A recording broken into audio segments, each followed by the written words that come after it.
Updated November 10, 2017 163,037. As United States President Donald Trump makes his way through Asia, the Western media has been tracking how the rebel-arousing American leader is handling his high-stakes meetings with Asian-Pacific leaders.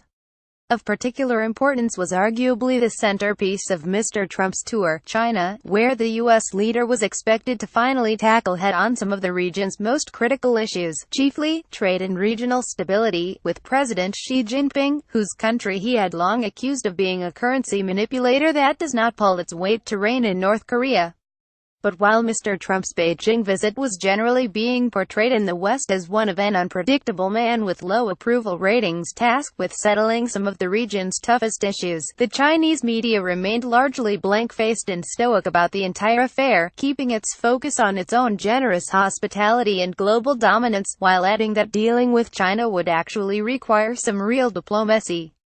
Beijing hosted a delegation, not just Trump. While trade and North Korea were most certainly prominent in the Chinese press, from the get-go the high-stakes meeting was depicted more as one of an American delegation coming to discuss common interests, rather than the Western spectacle of Mr. Trump himself.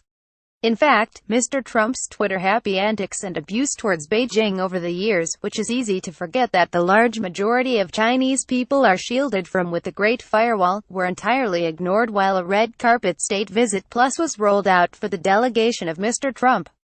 Unveil the secret of the luxurious business and trade delegation that will accompany Trump's China visit. More than 100 applicants. Companies, the Communist Party's official People's Daily read, in reference to its state visit plus. The same article also pointed how these 100 American applicants were coming to China to dig gold, while expert Dr. Song Guoyu pointed out that Mr. Trump brought more traditional energy delegates rather than the new energy types former President Barack Obama had brought. Meanwhile, another commentary maintained that as China becomes stronger on the global stage, it will no longer be engaging in the West's old-fashioned zero-sum thinking in handling relations.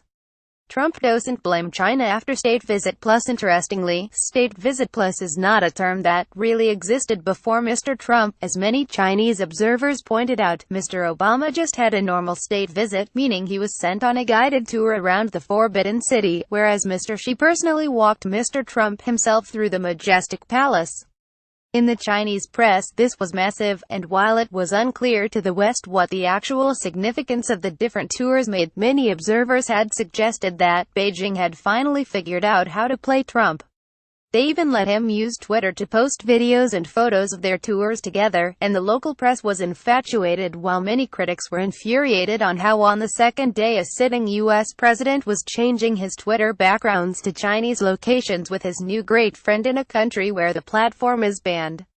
And so the following day, after the two leaders sat face-to-face supposedly to discuss trade deficits, North Korea, the South China Sea, Mr. Trump came out of that meeting giving China credit for its acumen in having ripped off the U.S., the polar opposite of what Mr. Trump had long campaigned for.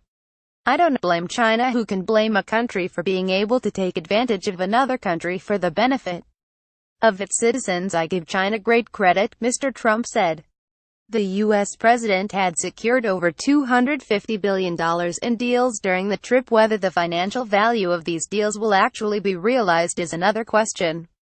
Mr. Xi and Mr. Trump oversaw the signing of lucrative multi-billion-dollar deals between U.S. plane maker Boeing Co., General Electric Co., and chip giant Qualcomm Inc. in Beijing.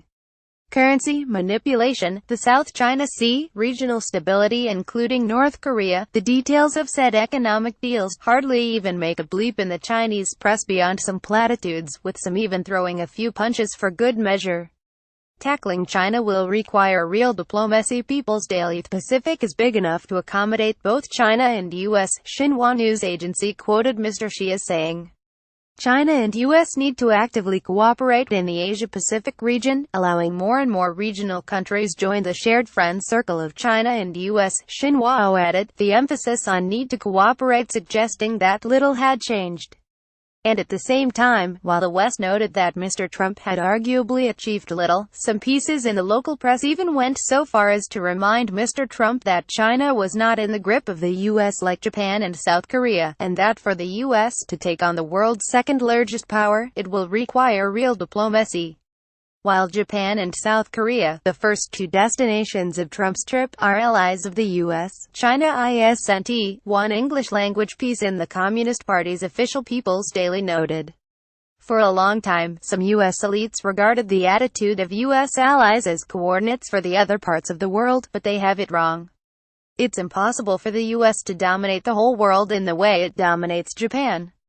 Frankly, you're missing a lot of the story. While bring the topic of the disparity of press coverage regarding Mr. Trump's visit. Following the official joint statement by the two leaders, journalists were not even allowed questions at the end, which Mr. Trump was fine with, breaking tradition set by the previous three U.S. presidents, who all allowed at least one question, in part to make a statement on the West's valuing of an open and free press. The Chinese journalists started clapping, whereas many American journalists started yelling questions, some reasonably provocative questions, mainly directed at Donald Trump, ABC News journalist Bill Burdos noted overnight. The coverage here in the media has focused very heavily on President Trump's granddaughter, her Chinese language ability. There's also been a fair bit of coverage about the size of the business deals. But the problem is that session where Donald Trump made those really strong comments today about the trade relationship, that has been glossed over. And frankly, if you read the Chinese media and viewed the coverage of this visit, it really sort of looks like a couple of leaders holding hands and singing Kumbaya. It's all very, very positive. Frankly, you're missing out on a lot of the story. Topics: Donald Trump, world politics, social media, media status, China, Asia, United States. First posted November 10, 2017. 092352.